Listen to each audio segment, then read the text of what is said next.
안녕하세요. 저는 필립의 사연방의 광팬인 여성입니다.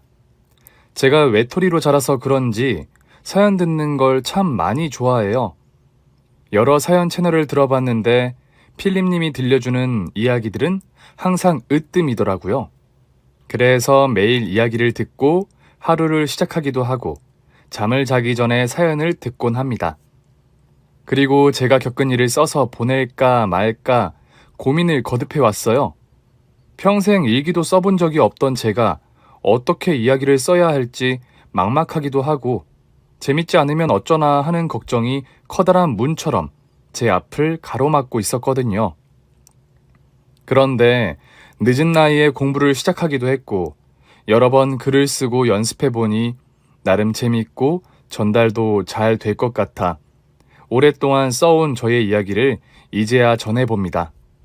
부디 필립님의 목소리로 제 사연이 읽히길 바라며 사연을 시작하겠습니다. 저는 7살에 보육원에 맡겨졌습니다.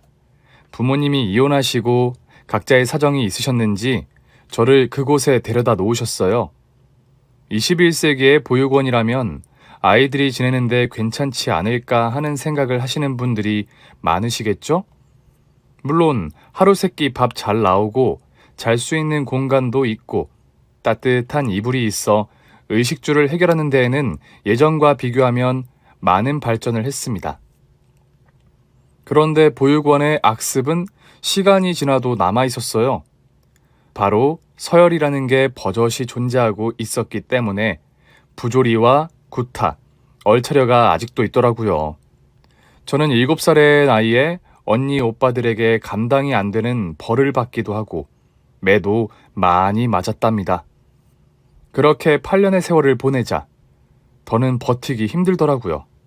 하루하루가 지옥 같은 곳에서 지내느니 혼자 도망가서 사는 게 낫겠다 싶었죠. 어느 정도 머리도 크고 일을 할 수 있는 몸이 있으니 무엇이든 할 수 있을 거라 생각했죠. 그때 저랑 동갑인 친구가 만 18세까지 버티면 나라에서 지원금이 나온다며 말리더라고요. 하지만 저는 돈이고 뭐고 괴롭힘 받는 것도 싫고 언니들이 시키는 대로 동생들을 혼내는 게 죽기보다 싫어서 15 나이에 보육원에서 도망 나왔습니다.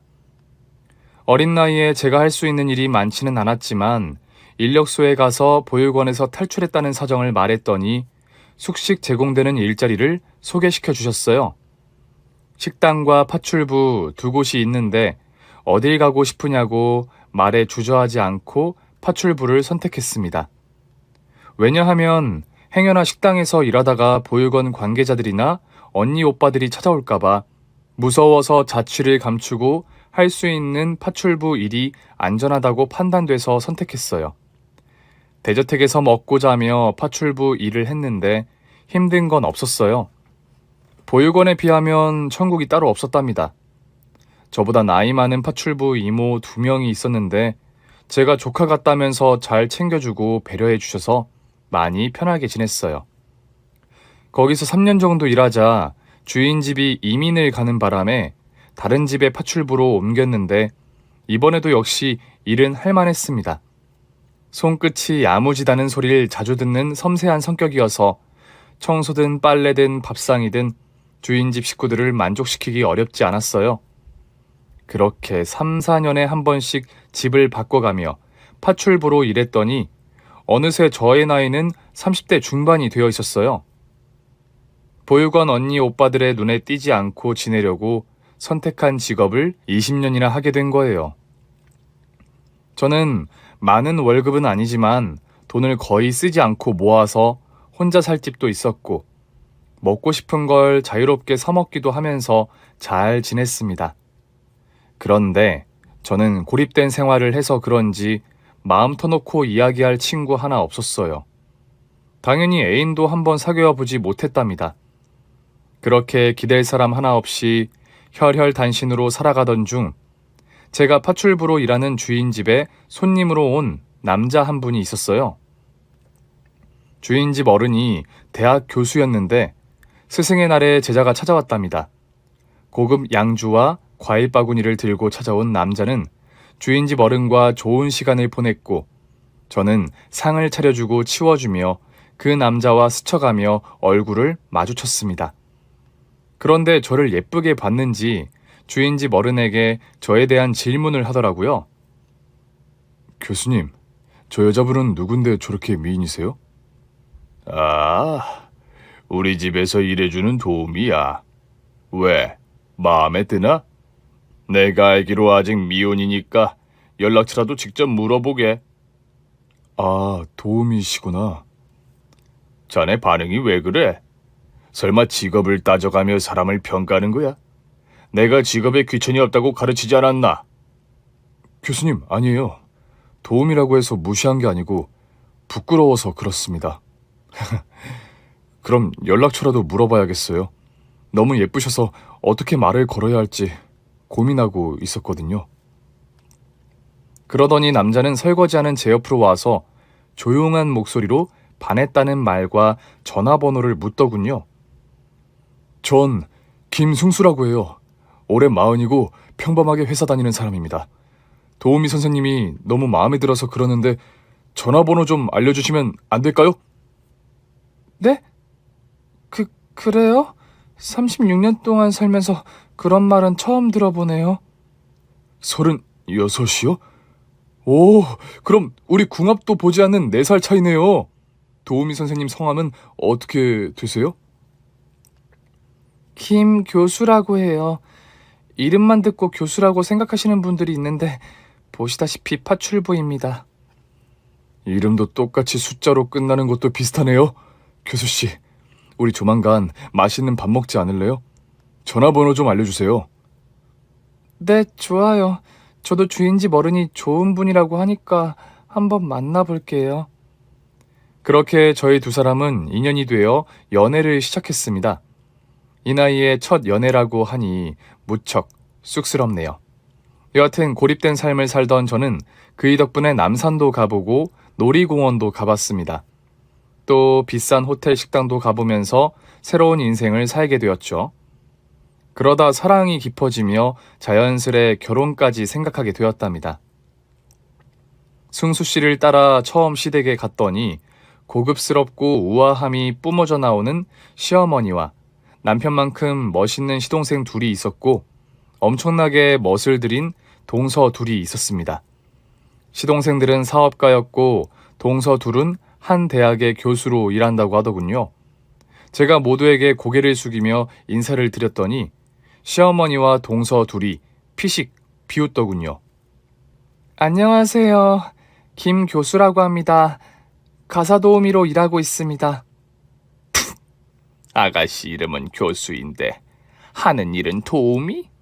이거 이름값을 너무 못하고 있는 거 아니야? 교수 이름을 달고 파출부라니. 내 평생 이렇게 배꼽 잡히게 웃기는 상황은 처음이네. 그러게요. 교수는 저랑 동서가 교수인데 식모 이름이 교수라니요. 지금 몰래카메라 이런 거 하는 거 아닌가? 진짜 웃기다. 그런데 아주버님은 어디서 이런 여자를 만난 거예요? 대기업 임원이면 수준 있는 여자를 만나야 하는 건 아닌가요? 진짜 어이가 없네.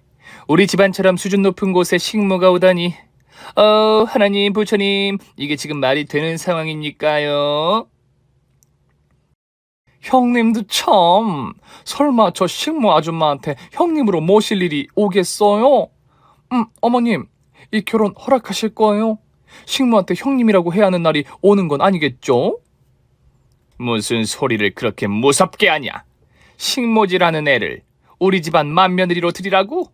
택도 없는 소리다. 걱정하지 말거라. 큰애 너 만난다는 애가 이 식모 아가씨야? 집안 과오 떨어지게 이게 뭐하는 짓이니? 시어머니와 동서 둘이 저를 조롱하자 승수씨가 크게 화를 냈습니다. 재수씨들이나 엄마나 말 조심하세요. 제가 사랑하는 여자입니다. 우린 무슨 일이 있어도 부부의 연을 맺을 거고요. 그러니까 존중하는 태도로 말씀해 주세요. 뭐가 어째? 그냥 심심풀이로 사귀는 게 아니라 결혼을 하겠다고? 야, 너 눈깔이 어떻게 된 거니? 천의 고아의 식모지라는 애를 나더러 며느리로 받아들이라는 거야? 말 같지 않은 소리 말고 얘 치워라. 식모가 어디 분수도 모르고 내 며느리가 되겠다고 기어들어와? 엄마가 그러거나 말거나 우린 결혼할 거예요. 어차피 엄마나 저나 20년 동안 안 보고 살았잖아요. 저를 키운 건 미국에 있는 아버지지 엄마가 아니라고요. 뭐가 어째? 네 새엄마가 널 키웠다고 나더러 엄마 자격이 없다는 거냐? 꼭 틀린 말은 아니죠. 동생들은 엄마랑 살아서 고분고분하게 말을 들을지 몰라도 저는 아니에요. 저 하고 싶은 대로 할 거니까 반대로 하든 인연을 끊든 마음대로 하세요. 오늘 이런 식으로 제 애인을 대하는 걸 보니 예의를 갖추지 않으면 이 집에 다시는 오지 않을 것 같습니다. 승수 씨가 아주 세게 말했더니 시어머니와 동서들이 입을 다물고 아무 말도 하지 못하더라고요. 그렇다고 저를 허락하는 분위기는 아니었습니다.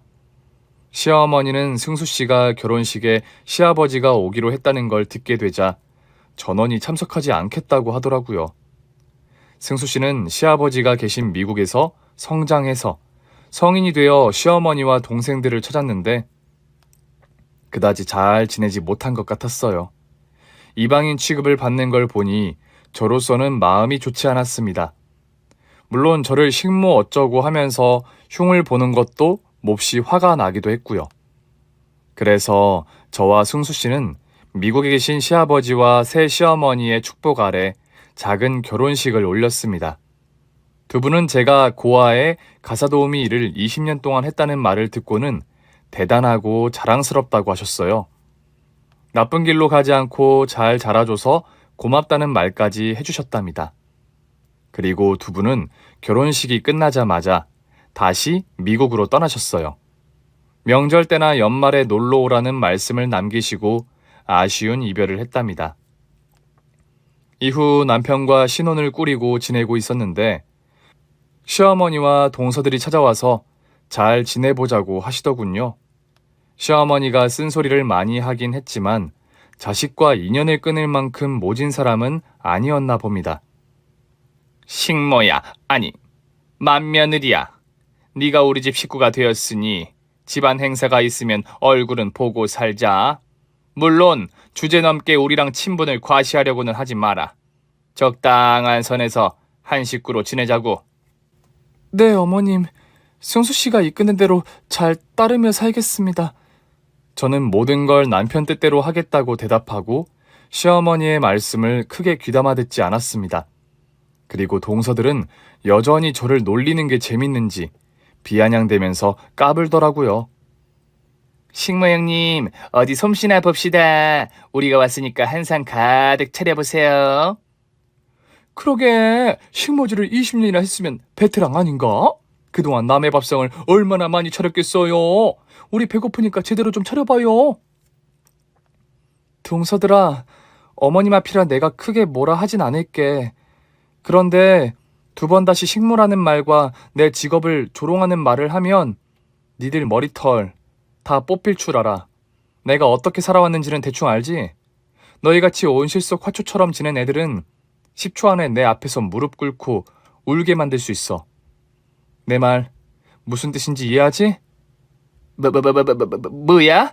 이봐 식모 형님. 둘째 동서가 식모라는 단어를 뱉자 저는 시어머니가 있음에도 불구하고 바로 동서의 머리채를 낚아챘습니다. 그리고 주먹으로 눈, 코, 입을 한 대씩 갈겨줬습니다. 그러자 셋째 동서가 제 머리채를 잡아채길래 무릎으로 배를 올려쳤더니 아침에 처먹은 밥을 바닥에 토하더군요. 동서 둘은 10초 만에 제 앞에 무릎을 꿇고 콜록거렸습니다. 시어머니는 이 상황을 보시고 많이 놀랐는지 뒤로 두 걸음 물러나서 아무 말도 하지 못했답니다. 그래서 저는 차분한 목소리로 말했어요. 동서들아, 지금 무릎 꿇고 사과하는 거야? 아니면 조금 더 붙어볼까? 잘못했어요, 형님. 저희가 입을 함부로 놀렸습니다. 죄송해요. 형님, 죄송해요. 저희가 실수했습니다. 실수는 누구나 하는 건데 자꾸 실수하면 이렇게 혼나는 거야. 이제 내가 어떤 년인지 알겠지? 네, 형님, 조심하겠습니다. 그래, 그럼 일어나서 편하게 앉아. 그리고 밥 차려올 테니까 어머님이랑 쎄쎄쎄를 하든 수다를 떨든지 하고 있어. 어머님, 왜 이렇게 얼어 계세요? 청심환이라도 하나 드릴까요? 아, 아니다. 내가 방금 뭘 본 건지. 식모, 아니 큰애야. 주방에 들어가거라. 우린 거실에서 TV나 보고 있으마.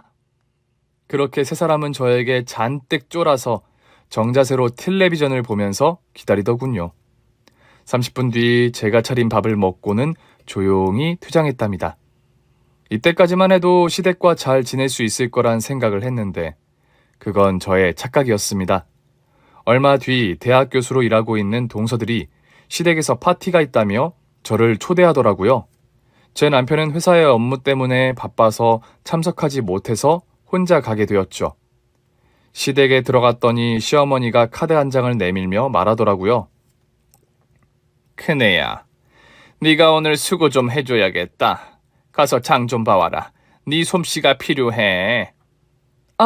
네네. 동서들이 파티를 한다고 하니 제가 도와야죠. 알겠어요, 어머님.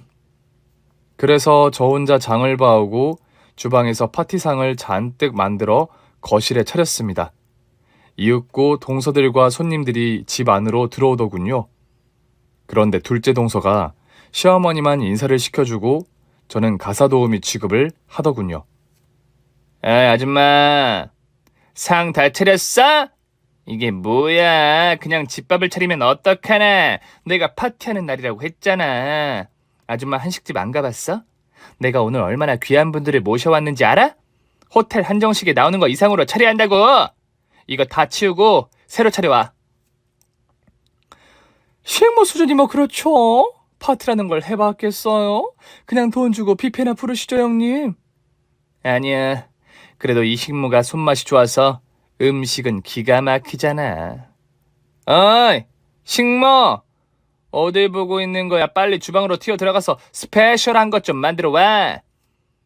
두 동서와 시어머니는 미리 짰는지 저에게 반말을 찍찍하면서 식모 취급을 하더군요. 기분이 몹시 나빠서 엎어버릴까 하다가 참고 손님들 앞에서 그런 행동을 할 수 없어 꾹 참고 다시 주방으로 들어갔네요. 그리고는 제가 잘하는 음식들 몇 가지를 해서 나갔더니 막내 동서가 주머니에서 10,000원짜리 한 장을 꺼내주더군요. 식모, 이거 받아. 이 전복 요리가 일품이네. 집에 갈 때 택시 타고 가. 뭐해? 식모한테 10,000원이면 큰 돈 아니야? 주저하지 말고 얼른 챙겨 넣어. 이 무식한 아줌마야. 네, 사모님 고맙습니다.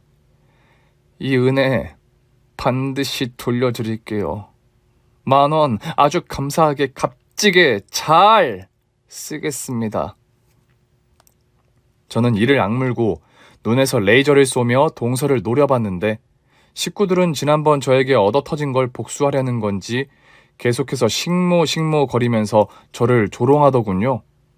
손님들이 모두 떠나고 상을 치우기 전에 한 소리 하려고 기다리고 있는데 시어머니와 동서들은 집에 들어오지 않더군요.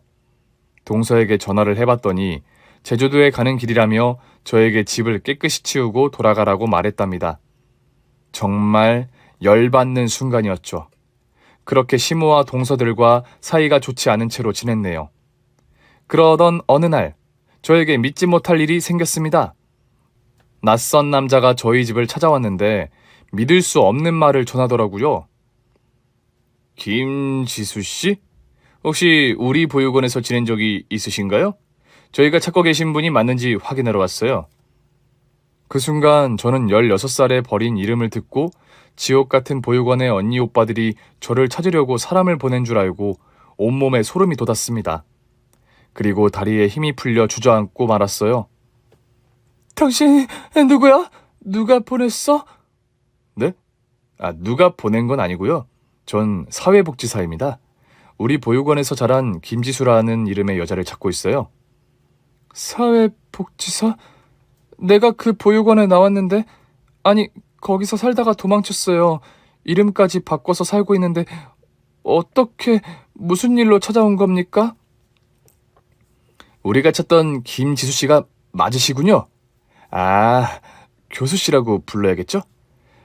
보육원에 자료가 거의 없어서 찾는데 시간이 조금 걸렸네요. 지금 김 교수 씨의 어머니가 애타게 찾고 계세요. 뭐라고요? 어머니? 날 버린 그 여자를 말하는 거예요? 아, 말이 그렇게 되나요?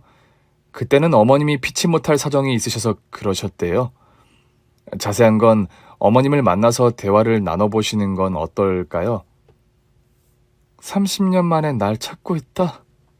치, 웃기는 사람이네. 지금 날 찾으면 고맙다고 달려갈 줄 알았나 보지? 이봐요. 내 말 똑바로 들어요.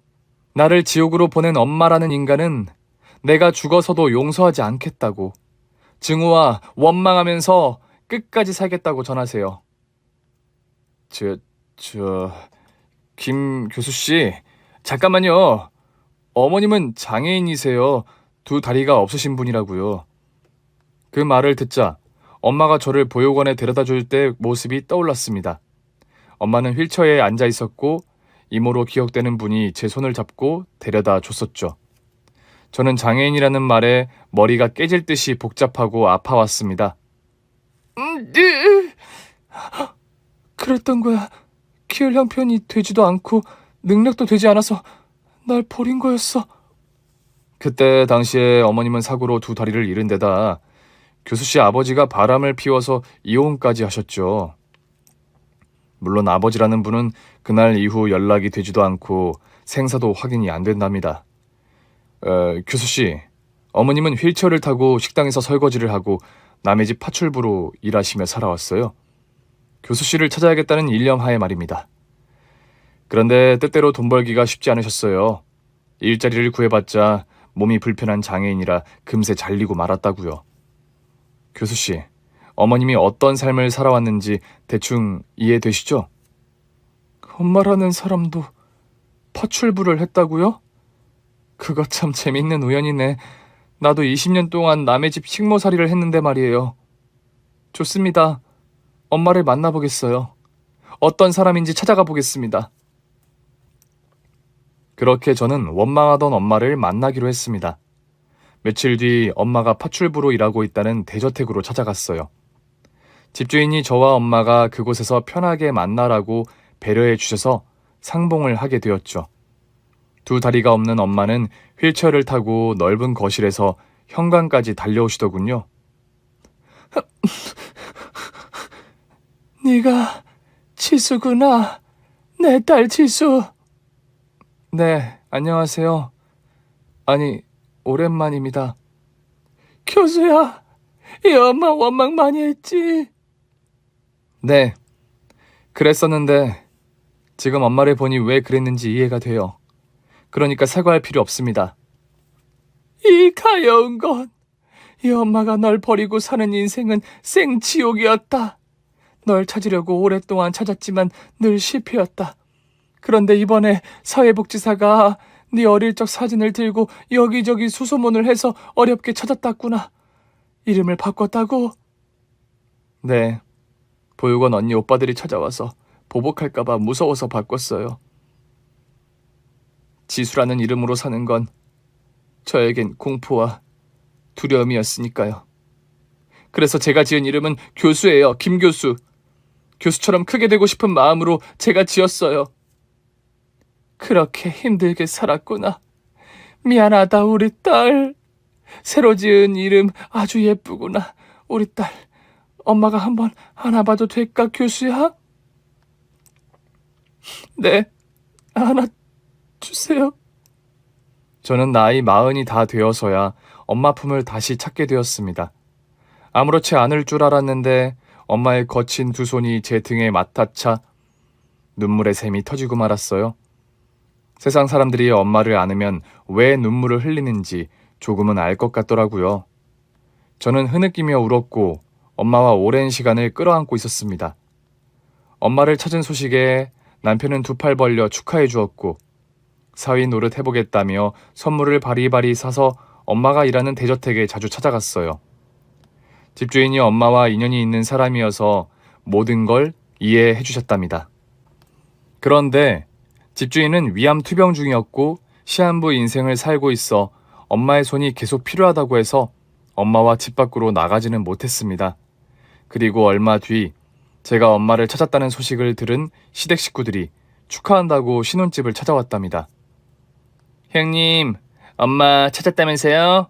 휠체어 타는 장애인이라면서요? 두 다리가 절단됐다고. 7살 때 버린 엄마가 왜 다시 나타났대요? 그런데 그 엄마라는 사람이 끔찍한 모습으로 마주하게 되다니 이건 무슨 드라마 같아요, 형님. 어머님, 이거 억지로 짠 막장 드라마 같지 않아요? 동서는 역시나 개념 없는 질문만 하더군요. 그런데 시어머니가 무개념의 끝을 보여주었습니다. 야야, 그게 전부가 아니야. 이 엄마는 다리 없는 빙신에 식모살이하는 여편네란다. 이게 말이 되니? 우리 집안에 식모 며느리가 들어왔는데 그 애미라는 사람도 식모라는 게? 난 이 말을 듣고 어찌나 소름이 끼치든지 아직도 닭살이 없어지질 않아. 둘째야, 대패 있으면 좀 가져와라. 어머, 진짜 닭살이 심하시네. 충격을 많이 받으셨나봐요, 어머님. 그럴 만도 하죠. 형님이랑 제가 교수여서 집안 명성을 올려놨는데 갑자기 식모라는 맏며느리가 생겨서 가오가 푹 죽었잖아요. 야야, 큰애야. 너 어디 가서 우리 집 며느리라는 소리 하지 마라. 행여나 둘째, 셋째 애들 얼굴에 먹칠하는 일이 있으면 안 된다고. 교수 가족 중에 빙신이 있다고 하면 가오가... 세 사람에게 화를 내봤자 통하지도 않을 것이고 제 감정을 소비하고 싶지 않아 한 귀로 흘려버리고 무시해버렸습니다. 저는 남편만 저희 엄마한테 잘해주면 되기 때문에 다른 사람들이 뭐라 말하든 상관하지 않았습니다. 그리고 시댁 식구들과 엄마가 만나는 게 싫어서 자리를 만들지 않았습니다. 그런데 얼마 뒤 엄마가 일하는 곳의 집주인이 돌아가셨어요.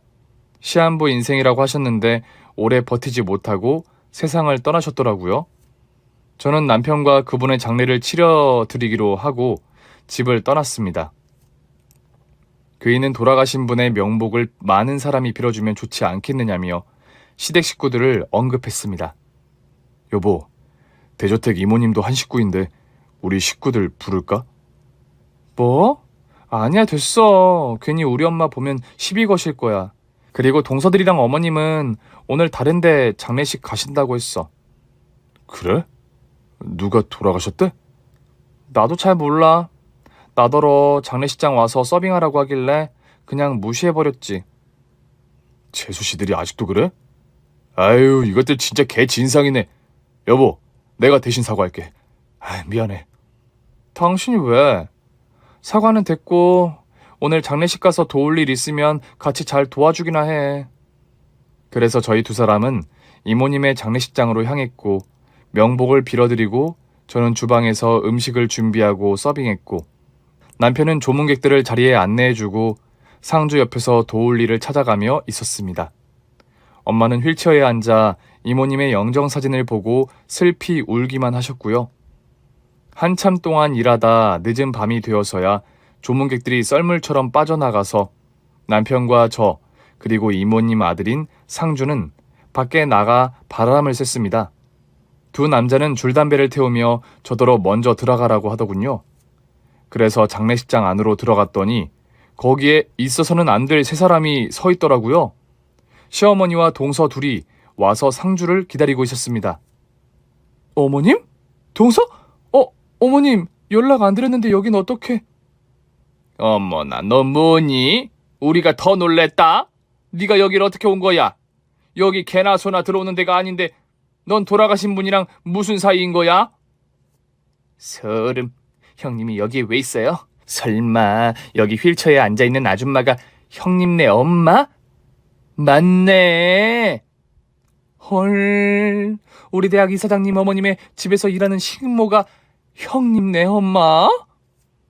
세 사람이 왜 이모님 장례식에 왔나 했더니 대학 이사장인 이모님의 아들이 동서들이 교수로 있는 대학의 이사장이었던 겁니다. 세상에 이런 우연이 또 있을까 싶더라고요. 저는 상황이 어찌 되었듯 엄마를 시댁 식구들에게 소개했습니다. 어머님, 동서들, 이쪽이 저희 엄마예요. 엄마, 내 시어머니시고 동서들이에요. 아이고, 이제야 뵙게 됐네요. 사돈, 여기서 반갑게 인사하긴 뭐하지만 만났으니 인사나 나눠요. 그리고 동서분들도 저희와 대단한 인연이네요.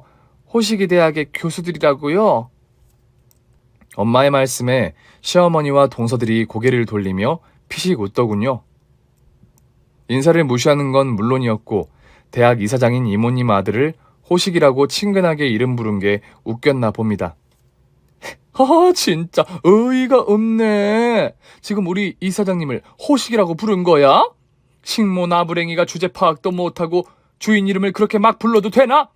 형님, 이거 맞는 거예요? 저런 무식한 집안이 사돈이라니 끔찍하다. 모녀가 식모 잘만 하는 무식한 것들이어서. 말하는 것도 무식함 자체라고. 어디 감히 우리 이사장님 이름을 함부로 부르는 거야? 동서들의 막말에 이어 시어머니가 혀를 차며 말했습니다. 이봐요, 식모 아줌마. 우리랑 사돈인 것도 개쪽팔린데 내 며느리들 입장을 생각해 주셔야지. 아무리 이사장님이 친절하고 좋은 분이어도 그렇게 남의 집 개 이름 부르듯이 호식이가 뭡니까? 하여튼 무식한 것들은 어디를 가도 티가 난다니까.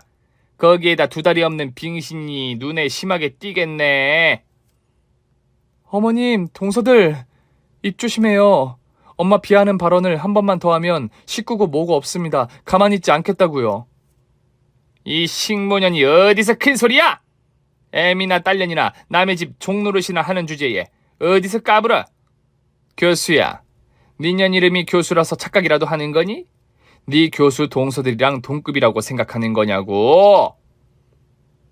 어머님 참으세요. 여긴 장례식장이잖아요. 무식한 년이 하는 말에 대꾸하지 마세요. 원래 자격지심이 있는 것들이 저렇게 지랄하는 거예요. 틀린 말 한 것도 아닌데 말이에요. 그나저나 상주인 이사장님은 어디 가셨지? 형님, 그리고 사돈 아줌마, 둘이 식모니까 우리 밥 좀 차려봐요. 밥 먼저 먹으면서 기다리게. 뭘 그렇게 꼬라보고 그러세요? 식모 형님? 식모 엄마랑 같이 식모 노릇하는 게 잘못된 거예요? 저는 세 사람의 막말과 조롱에 더는 참지 못할 것 같았습니다. 이모님 장례식에서 이러고 싶지 않았는데 짚고 넘어가야 할 것 같아 몸을 움직였어요.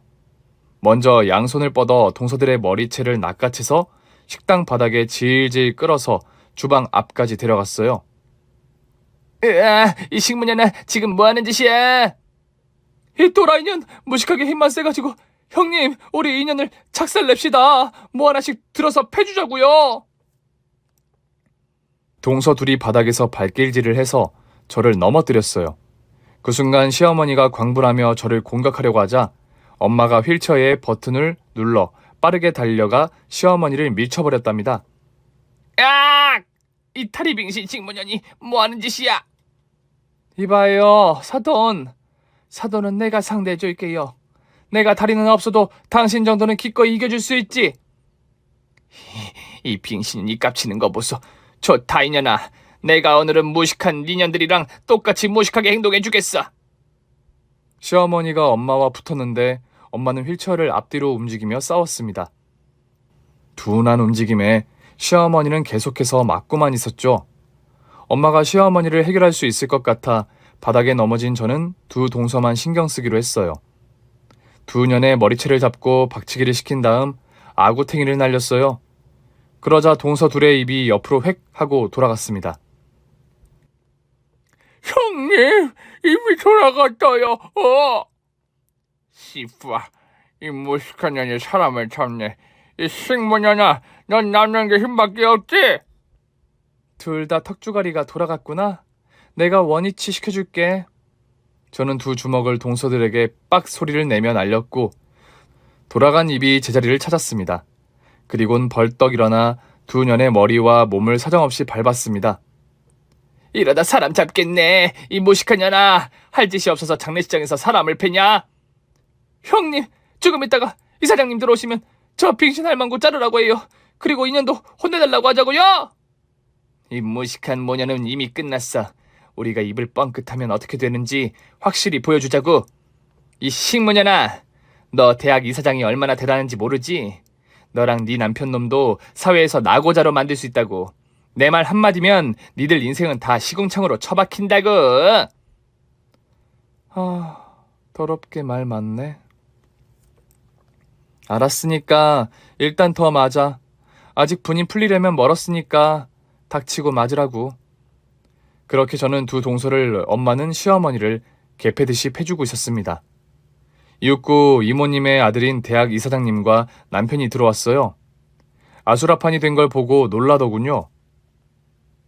이게 다 무슨 일이죠? 개 교수, 박 교수, 거기서 뭐 하는 거지? 이사장님, 이것들 좀 보세요. 무식한 식모년들이 우리 패고 있다고요. 당장 저 다리 병신년 잘라버리고 인연이랑 인연 남편도 사회생활 못하게 작살내주세요. 이사장님 오셨다. 이 무식한 년아. 이제 그만해. 넌 이제 끝이야. 그러자 이사장인 호식이가 저를 보고 말했습니다.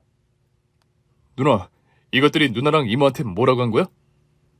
식모년, 다리빙신, 무식한 년이라고. 그리고 나랑 내 남편도 끝장내겠다는데? 호식아, 이모 장례식에서 이런 싸움을 벌여서 미안하다. 아니야 누나, 괜찮아. 다 때리면 말해줘. 그럴래? 그럼 조금만 더 팰게. 이사장님, 왜 이것들 편을 들고 그러세요? 식모년한테 누나라뇨, 이모라뇨. 개 교수, 저기 휠체어 타신 분은 내 진짜 이모고, 니들 패고 있는 누나는 사촌 누나야. 우린 피가 섞인 가족이라고. 개 교수, 박 교수가 우리 누나 동서들인 걸 알았더라면 진작 혼 좀 내줄 걸 그랬네. 매형한테 무개념한 대학 교수 둘이 누나한테 함부로 대한다고 들어서 찾아서 조져줄까 했는데 오늘이 날인가 보네. 엄마가 하늘로 떠나면서 일을 주신 모양이야. 이사장님, 그게 무슨... 그럼 저 늙은 다리빙신 식모가 진짜 이모라고요? 그래, 우리 이모야. 연락 끊긴 지 수십 년 만에 우리 집에 찾아오셨다고. 그래서 시한부 엄마를 돌봐주신 거고. 어떻게 이런 일이... 그럼 우리 지금 좆된 거예요? 확실히 알고 있네, 개 교수. 자네 별명이 샤넬 교수라면서?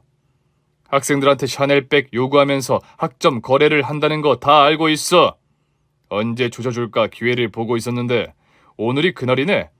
그리고 박 교수, 자네는 조교를 운전기사로 쓴다며. 그리고 자네 아들 숙제까지 시킨다면서? 둘 다 실력 없으면서 왜 그렇게 갑질을 하고 산 거야?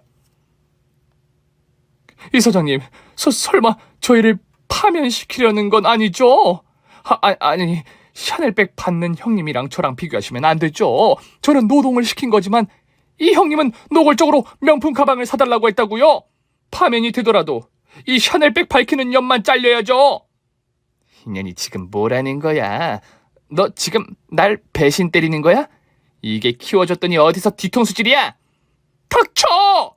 지금 둘 다 죽게 생겼으니 나라도 살아남으려면 사실을 전해야 할 거 아니야, 이년아. 이년 봐라. 내가 학생들한테 돈을 갈취했냐? 지들이 사주고 싶어서 사준 거라 문제될 거 없거든? 그런데 너는 조교를 소처럼 부려먹고 노동력을 착취했잖아. 너야말로 파면당해도 싼 년이라고. 제가 공격을 멈추자 동서 둘은 서로 머리채를 잡고 알아서 싸워주더라고요. 싸대기를 날리고 주먹으로 패고 발차기를 하고 난리도 아니었죠. 시어머니는 엄마의 조카가 이사장이라는 걸 알게 되자 바로 손을 바지 앞서프로 모으고 엄마한테 고개를 숙였습니다. 사돈, 몰라봬서 죄송합니다. 어마어마한 지력의 이사장님의 이모님이셨다니 제가 죽을 죄를 지었습니다. 죽을 죄를 지었으면 뒤져야죠. 네. 이 개 같은 년아, 당장 내 딸 앞에 무릎 꿇고 빌어. 엄마가 손으로 의족을 잡고 시모의 머리통을 날리자 제 앞에 쓰러졌습니다. 그리고 싸움박질하던 두 동서도 이사장인 호식이의 경고에 바로 무릎을 꿇었답니다. 세 사람이 제 앞에 나란히 무릎을 꿇은 거죠. 개 교수, 박 교수, 그리고 사돈? 몰라. 세 사람이 하는 것에 따라 우리 누나의 결정이 달라질 수도 있어. 누나가 니들을 봐주러 가면 봐줄 것이고, 그게 아니면 인생을 조지게 해줄게. 파면으로 끝나지 않고 검찰에 고발해서 콩밥도 먹여줄 거야. 증거가 하도 많아서 어렵지 않을 거라고. 호식이의 말에 겁을 먹은 두 동서는 제 앞에 머리까지 박으며 석고대죄를 시작하더군요. 시어머니 역시 집안의 과오를 살리고 싶었는지 두 동서를 살려달라고 빌었습니다. 우리 맏며느리, 교수야, 우리를 용서해 주렴. 이렇게 빌 테니 교수 동서들을 교수형에 처하게 하지 말아다오, 교수야. 형님, 존경하는 형님, 저희가 막말하고 무시했던 거 잘못했습니다. 진짜 무식한 건 저희였어요. 이렇게 빌 테니 제발 이사장님한테 말씀 좀 잘해주세요. 큰형님, 샤넬 교수는 잘라도 저는 살려주세요. 솔직히 잘못한 거로 치면 샤넬 년이 100만 배는 잘못했잖아요. 저는 인연이 선동해서 맞장구 친 거밖에 없다고요. 인연이 또 뒤통수를 치네. 야, 너 진짜 뜨거운 맛을 보고 싶어? 미친년 지랄하네. 좆도 아닌 게 어디서 큰 소리야? 니년은 교수 파면당하는 거로 끝나지 않아. 샤넬백 처먹은 만큼 감옥에서 썩을 거라고. 내가 썩은 동아줄을 계속 잡고 있을 줄 알았냐? 동서 둘이 사과하다 말고 싸움질을 계속해서 제가 소리쳤습니다. 둘 다 좀 닥쳐! 똥 묻은 개가 겨 묻은 개 나무란다고. 니들 하는 짓이 딱 그래 보여. 내 눈에는 둘 다 똑같은 년이라고. 새아가, 그럼 나는 다르지. 내가 이것들하고 연을 끊을 테니 너와 사부인 그리고 이사장님과 한 가족으로 잘 지내보면 어떻겠니? 정말 판타스틱한 세 사람이네요. 서로 살겠다고 지랄들만 하시네. 이봐요, 어머님. 제 남편이자 당신 아들은 진작부터 당신과 연을 끊고 싶어 했어요. 그런데 내가 어떻게 천륜을 끊느냐면서 말렸다고요. 그런데 이젠 말리지 않을 겁니다. 오늘 제 엄마한테 한 짓을 보니 절대 용서할 수가 없겠더라고요. 아시겠죠? 그리고 동서들, 자네들은 어떻게 될지 예상이 되지? 니들은 그냥 지옥행 열차 맨 앞 좌석에 태울 거야. 내 동생 호식이가 니들을 짓밟아 줄 거라고. 제가 결론을 내리자 세 사람은 오열하며 살려달라고 빌었습니다. 제 발을 잡고 아주 핥을 기색이더라고요. 제가 내린 결론을 받아들인 호식이는 바로 전화 한 통을 하더군요. 그리고 얼마 지나지 않아 형사들이 장례식장 안으로 찾아왔습니다. 샤넬백 교수와 노동착취 교수를 바로 끌고 나가더군요. 두녀는 쇠고랑을 차고 경찰차를 타고 퇴장했답니다. 그러자 홀로 무릎 꿇고 있던 시어머니는 저에게 손을 뻗더군요. 새아가, 나는 용서해주는 거지? 쟤네들은 진작부터 잘라낼 생각이었다. 내 체면을 살려줄 사람은 맏며느리인 바로 너야, 교수야. 이거 치우세요. 누가 용서를 해준다고 했어요? 그냥 좀 닥치고 그만 일어나세요. 제 남편도 당신이랑 연 끊겠다고 하잖아요. 호시가, 사람 불러서 인연 좀 내 눈앞에서 치워줘라. 알았어. 밖에 있냐? 동생의 부름에 건장한 남자 둘이 들어와서 시어머니의 팔다리를 잡고 차에 태우고 시댁까지 태워줬답니다. 그렇게 시어머니와 동서 둘을 완전히 개박살 내버리고 하늘로 떠난 이모의 장례식을 치렀습니다. 사흘 뒤 사촌 동생이자 대학 이사장인 호식이가 저에게 제안 하나를 하더라고요. 누나, 이제라도 대학에 들어오는 게 어때? 지난번에 공부해보고 싶다고 했잖아. 매형도 누나가 똑똑한 사람이어서 아깝다는 말을 자주 했어. 뭐? 대학? 에이, 아서라. 내가 무슨 대학이니.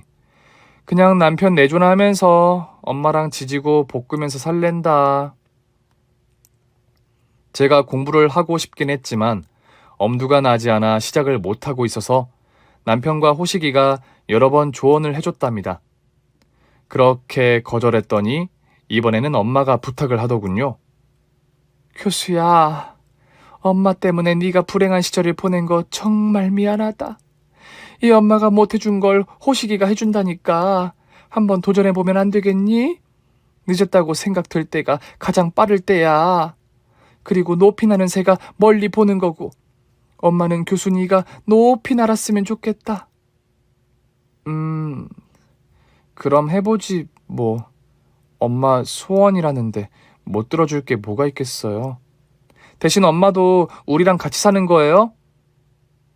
이 못난 엄마를 받아주기만 하면 감사하지. 내가 못해준 거 앞으로 살면서 하나씩 해주고 살도록 하마. 그럼 이야기 끝났네. 엄마, 여보, 호시가, 우리 사연 진짜 재밌고 통쾌하지 않아? 내가 요즘 듣고 있는 유튜브 채널이 있는데 필립의 사연방이라고 말이야. 아, 그거 엄마도 재밌게 듣고 있는데 교수 너도 듣고 있니? 내가 최고로 애정하는 채널이야. 아무래도 대학에 가면 열심히 공부해서 글 쓰는 걸 배워서 사연으로 보내봐야겠어. 엄마랑 나랑 헤어지고 살았던 이야기랑 개 진상 시모와 동서들 이야기까지 말이야. 그렇게 저는 대학에 들어가서 공부를 시작하며 사연에 글을 쓰게 되었답니다. 제가 글쓰기는 초짜라서 많이 부족한데 재미있게 들으셨으면 좋겠네요. 아, 사연의 엔딩을 알려드려야죠. 제 동서 둘은 똑같이 징역을 가게 되었습니다. 당연히 교수는 파면되고 시동생들과 이혼까지 했답니다. 그리고 시어머니는 교수 동서들의 정체가 밝혀지면서 동네에서 왕따가 되었답니다. 그래서 집안에서 한 발짝도 나오지 못하며 지내는 은둔형 외톨이로 살고 있다네요. 저와 남편 그리고 엄마는 셋이 한 집에 살고 있으며 호식이와도 자주 어울리고 있답니다. 미국에 계신 시아버지와 새 시어머니도 저희 엄마 소식을 듣고 한번 만나 뵈러 오시겠다고 하네요. 그리고 추가로 하나 더 좋은 소식이 있는데요. 저는 대학 생활하면서 임신을 하게 되었어요. 40을 앞둔 나이에 대학도 다니고 임신까지 하는 겹경사가 생겼네요. 그럼 여기서 끝을 내야겠죠? 여러분 재밌게 들어주셔서 감사합니다. 모두 행복한 삶을 누리시길 기도하고 기원합니다. 안녕히 계세요. 오늘 준비한 사연은 여기까지입니다. 재미있게 들으셨다면 구독과 좋아요, 알림 설정까지 눌러주세요. 그럼 저는 다음 사연으로 찾아뵐게요. 오늘도 건강하고 행복하세요.